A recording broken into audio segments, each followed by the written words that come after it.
All these things are worth so much money to you. All these skills are worth so much money to you. And all we're looking at is the tax returns for 20,000 because you did 3 deals. And you're like, I made 20,000. No, you didn't. You made 4 million. You just hadn't seen it yet. Hey, I want to thank you for taking time out of your day, Ricky, to come talk to us tonight. I'd love to get your perspective. I'm brand new to investing, but I'm also almost done with my license, finally. So I'd love to know from your perspective, one, how do you balance your time between investing and being a real estate agent? And then two, pretty much being a real estate agent and being new, what are some things you wish you knew when you started to kind of help somebody who's green in the field? Oh, that's beautiful. So with real estate agent versus real estate investor, for me, um, and I don't know your situation, right? You may have a job outside of real estate altogether that pays your bills, right? Is that true? Yes, I'm in Okay, so tech you sales. have a job that pays your bills. So you can literally do this for like 10 years because your bills are taken care of. You can do real estate on the side, investor and real estate agent on the side for 10 years, 20 years. Your bills are taken care of. So that's the problem with most agents is they get in and they're in such a hurry to get to real estate full time. If it doesn't happen in 6 to 8 months, they quit. It's like, wait a minute, your bills are taken care of. And if they quit their job to go real estate full time, well, that's just recipe for disaster because if you're putting yourself under the gun to close a deal in 6 to 8 months, and now you're in month 4 and you're getting desperate, people can hear that in your voice when you're talking to prospects, and you don't get any deals because they're going to go find an agent that doesn't sound nervous about their finances, right? And you may not think they hear that, but they do. They can hear the desperation in your voice. And so don't put yourself in a financial pinch. That way you can talk to your prospects more freely, and coming right back to what I've been talking about the whole time, communication, right? To be able to talk to people without any expectations from the other side. If you're a real estate agent, you need to think of yourself as a volunteer worker. Like volunteer worker doing community outreach to people in the market to see what you can do to help them, who you are, what you do, and what you can do to help, right? And the entire name of the game, guys, with this is to collect data. Why do you think Amazon, Apple, Zillow, Facebook spend billions of dollars on data every single year? It's because data is king, right? They use the data to remarket to us based on the data to sell products. Same thing with us. We need to operate our businesses the exact same way. You need to be in data collection mode every single day, right? You talk to people, you create relationships, you collect their data, you stay in touch with them, right?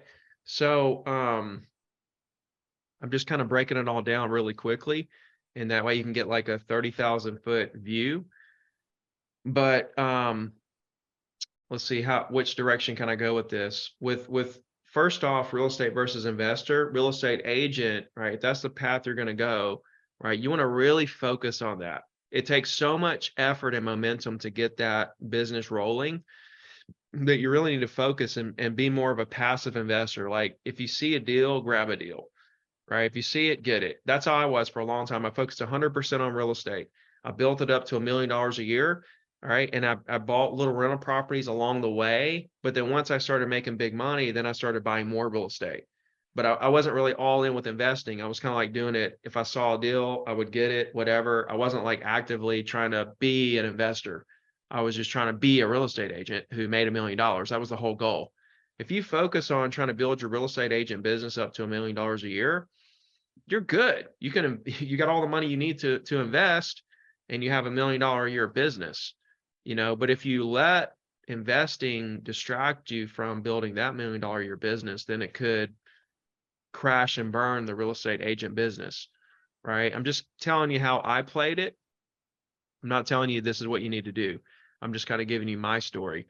As far as being a really successful real estate agent, it's real simple, right? You want to make calls all morning, do a weekly email on the same day of the week forever to your database, and then do social media and all your marketing stuff in the afternoon. Boom, you're done. Because it the number one reason why people choose a real estate agent at the end of a deal, if you ask the buyer or the seller, hey, how'd you pick your real estate agent? The number one response is, I had a friend in the business. And so now we understand that the number one goal, because if you think of how closings happen and how people pick agents, is they have a friend in the business. Our entire objective needs to be, how many friends can I create in the market? How many people can I give warm and fuzzy feelings to that I'm truly care about them and I'm their friend, right? More of a friend than any other agent. And so you do that through communication, tone, right? And try, this is what you guys should try.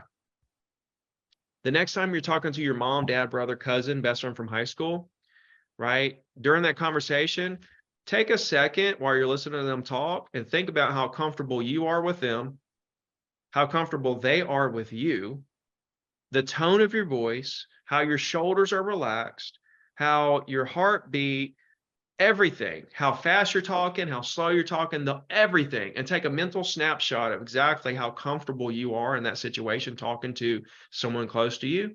And I want you to think, this right here is how I need to talk to my prospects. Because if you can talk to them like family, then there's a really good chance that they're going to do business with you. And it may not be today, but it doesn't matter if it's today. As long as they're going to do business with you, your job is to stack up lifelong loyal clients that are going to stick with you through your entire career. Not necessarily do a deal today. If you hear that they're trying to do a deal today, great. Why? You know, why do you want to sell this house? This is a beautiful, beautiful place. Why in the world would you sell this place, sir? You know, oh, okay, that makes sense. In that case, here's the game plan. Here's what I think we should do to get you the best results, to help you accomplish what you're trying to accomplish. But I'm not going for the kill. I'm going for the connection. And a lot of agents, they try to convert before they connect. And you can't. You got to connect first, then convert, you know, after you understand what exactly they're trying to do. But if you, Kia, if you every morning said, I'm going to make calls until I've created 5 new friends in the market every day. If you do that 250 working days a year for 5 years, you have 6,000 friends in the market. And hopefully you've targeted property owners that own the exact type of property that you want to sell. Now you have 6,000 friends in the market that own the exact type of property you want to sell, that are getting a weekly email from you on the same day of the week forever. Now, how big is your business at that point? I'll tell you, you're probably in the top 10 of your market. You're probably in the top 10, top 5, top 20 of your MLS at that point, because so many you're friends with so many people, and that's how people choose a real estate agent. But the problem is agents overcomplicate this process, and they do it for 8 months, and they only sell 1 or 2 properties or no properties, and they just give up. Meanwhile, their database was at 200 and growing. Right? They've learned how to write a contract, work MLS, talk to people, right? And do a transaction, but they're discounting all that to nothing. Like, okay, I'll leave you with this since I'm getting long-winded about it. Your first year in real estate, you make millions of dollars. You just haven't cashed in yet. Learning how to work MLS is worth $1 million to you over the life of your career. Learning how to write a contract is worth $1 million. Learning how to do a transaction, $1 million. Learning how to talk to someone on the phone, input their data in a database, do a weekly email, $1 million. All these things are worth so much money to you. All these skills are worth so much money to you. And all we're looking at is the tax returns for 20,000 because you did 3 deals. And you're like, I made 20,000. No, you didn't. You made 4 million. You just hadn't seen it yet. And if you don't give up, you will see it. See what I'm saying? 100%. Thank you. I could really go on and on and on about it, but all my courses and stuff are 100% free at zerotodiamond.com. You want to post that for us, Ricky? You want to post that? Well, you can post it in the chat there, website. Zerotodiamond.com. And you put your Instagram handle. Oh shoot, I sent that to you. Hold on.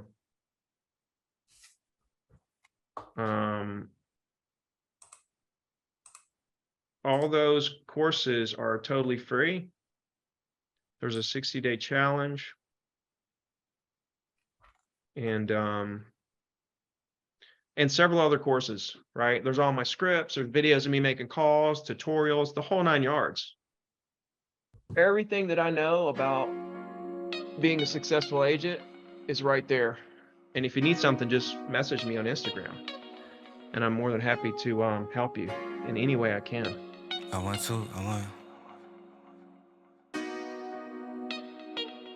Look, I-35 with the top down, quick to tell a hater they should get loud.